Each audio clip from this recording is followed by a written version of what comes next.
بسم اللہ الرحمن الرحیم۔ قیامت سے پہلے انتہائی آخری وقت میں جنوب کی طرف سے ایک نہایت فرحت افزا ہوا چلے گی، جس کے سبب ہر صاحب ایمان شخص کی بغل میں ایک درد اٹھے گا اور وہ اپنی فضیلت کے حساب سے مرنا شروع ہو جائیں گے، یعنی جو جتنا زیادہ نیک ہوگا وہ اتنی جلدی فوت ہو جائے گا۔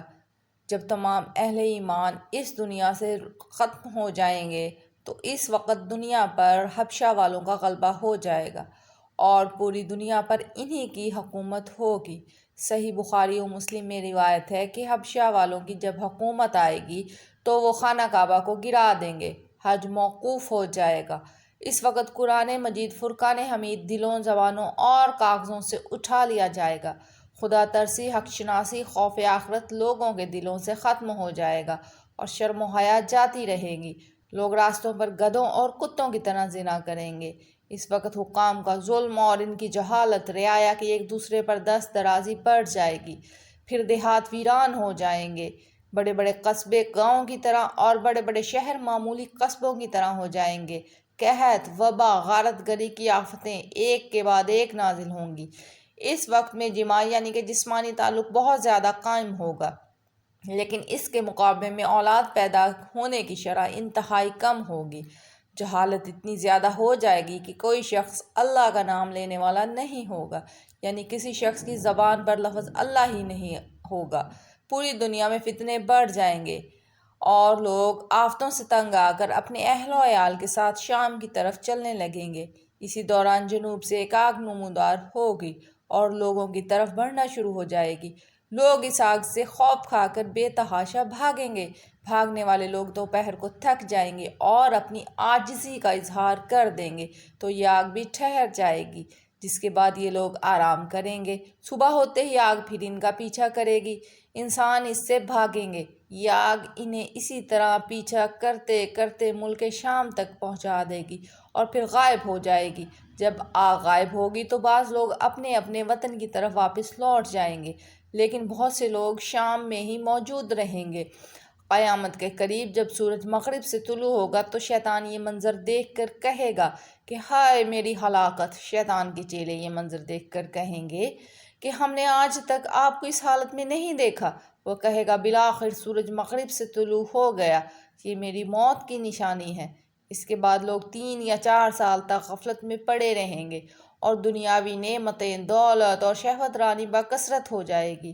اسی دوران جمعہ کے روز 10ویں محرم کو سور پھونکا جائے گا اور مسلسل 6 ماہ تک سور پھونکا جاتا رہے گا۔ یہ ایک باریک اور لمبی آواز ہوگی جو ہر طرف لوگوں کو یکساں سنائی دے گی اور لوگ حیران ہوں گے کہ یہ کیسی آواز ہے۔ آہستہ آہستہ سور کی آواز بجلی کی کڑک کی طرح سخت اور اونچی ہوتی جائے گی۔ اس شدید آواز سے انسان بے قرار ہو جائیں گے۔ جب سور کی آواز پوری طرح سخت ہو جائے گی تو لوگ ہیبت کی وجہ سے مرنا شروع ہو جائیں گے۔ زمین میں زلزلہ آ جائے گا اور اس کے خوف سے لوگ گھروں کو چھوڑ کر میدانوں میں بھاگ کھڑے ہوں گے۔ زمین جگہ جگہ سے پھٹ جائے گی، سمندر ابل کر قرب و جوار کی بستیوں پر چڑھ جائیں گے، وحشی جانور انسانوں کی طرف بڑھیں گے، آگ بجھ جائے گی، بلند و بالا پہاڑ ٹکڑے ٹکڑے ہو کر تیز ہوا کے چلنے سے ریت کی طرح اڑتے پھریں گے، گرد و غبار کے اٹھنے اور آندھیوں کے آنے کی وجہ سے پوری دنیا تاریک لگنے لگے گی۔ اس دوران سور کی آواز مزید سخت ہو جائے گی، حتیٰ کہ اس کے ہولناک ہونے پر آسمان بھی پھٹ جائیں گے اور ستارے ٹوٹ کر ریزہ ریزہ ہو جائیں گے۔ سور کی وجہ سے سب انسان ہلاک ہو جائیں گے تو ملک الموت شیاطین کی روح قبض کرنے کی طرف متوجہ ہوں گے۔ یہ ملعون چاروں طرف دوڑتا پھرے گا مگر فرشتے اسے پکڑیں گے اور پھر اس کی روح اس طرح قبض کی جائے گی کہ احنف بن قیس رضی اللہ تعالیٰ فرماتے ہیں کہ حضرت عمر سے ملاقات کے لیے ایک مرتبہ مدینہ منورہ جانا ہوا۔ ایک مجمع میں حضرت کعب احبار کو تقریر کرتے ہوئے دیکھا تو میں بھی بیٹھ گیا۔ وہ فرما رہے تھے کہ حضرت آدم علیہ السلام نے وفات کے وقت اللہ تعالیٰ سے عرض کیا، یا اللہ میری موت سے میرا اصلی دشمن ابلیس تو بہت خوش ہوگا، اس کو تو قیامت تک زندہ رہنا ہے۔ جواب ملا، آدم تم انتقال کے بعد جنت میں چلے جاؤ گے اور وہ ملعون قیامت تک دنیا میں رہے گا۔ آخر میں اس کو موت آئے گی تاکہ ساری دنیا کے لوگوں کے برابر موت کی تکلیف اٹھائے۔ آدم علیہ السلام نے ملک الموت سے فرمایا، ابلیس کی موت کا منظر مجھے بھی کچھ بتاؤ۔ فرشتہ نے سنانا شروع کیا تو وہ اتنا دردناک تھا کہ حضرت آدم علیہ السلام سن نہ سکے۔ فرمایا بس کرو، اب نہیں سنا جاتا۔ اتنا فرما کر حضرت کعب خاموش ہو گئے تو لوگوں نے کہا، حضرت ہمارے سامنے بھی کچھ اس کی موت کا منظر بیان کرے۔ پہلے تو انکار کیا مگر لوگوں کے بے حد اصرار پر فرمایا، جب قیامت قریب آئے گی تو لوگ حسب عادت بازاروں میں مشغول ہوں گے۔